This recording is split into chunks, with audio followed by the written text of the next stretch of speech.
This summer, Desperados and UKF are on a mission to go in search of the ultimate drop. Music in its most physical, visceral form. No other moment triggers that raw adrenaline rush like a precision-timed drum and bass drop.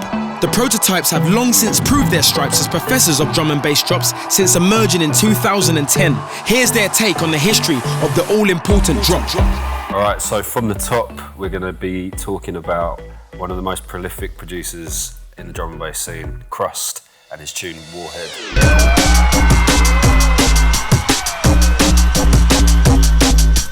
Was pretty groundbreaking because it was in the transition from jungle to drum and bass. And anyone that's heard the tune with the long winding build-up and the B line that comes in before the drop, and then it just switches on the drop, and it was at that time the instant rewind tune, and still, 20 years on, near enough, gets mad reaction. I think the drop as well kind of set off a whole 10 years of full cycle, that bouncy bass line drops.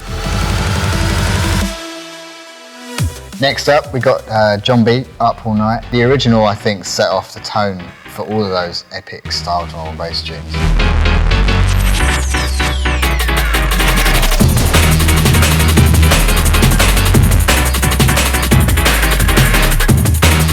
And if you still play that in a club today, it's going off, and people have got their hands in the air and just like, it's got everything you want out of a drum and bass tune. I've never been to a rave and not seen that get rewound once it drops.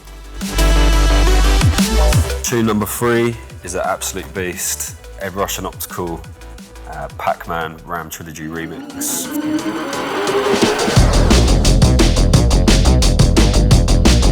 The weight of the drop compared to a lot of other tunes that around that time was pretty far ahead of anything else that was out there, and I think that's what made it stand up and just instantly be recognised as a big tune. What this tune created in the drum and bass scene after was probably a lot of people had to try and raise their game. Everything was very, very dark, and it helped cross over and kind of help create the more dance floor side of drum and bass. So on to our next tune. When this tune dropped, it changed, I would say, the face of drum and bass forever. This tune is by Pendulum. It's called The Vault.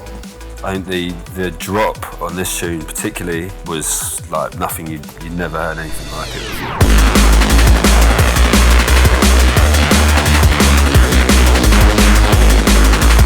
It was years ahead of what was going on at the time. The mad switch-ups as well. The mad switch-ups, stuff yeah. you'd never ever heard before. Yeah. Just crazy drum switch-ups halfway through. It basically meant afterwards all the producers just tried to copy it. Stay tuned for more from Desperados Inner Tequila Studios and UKF as we continue on our search for the ultimate bass drop.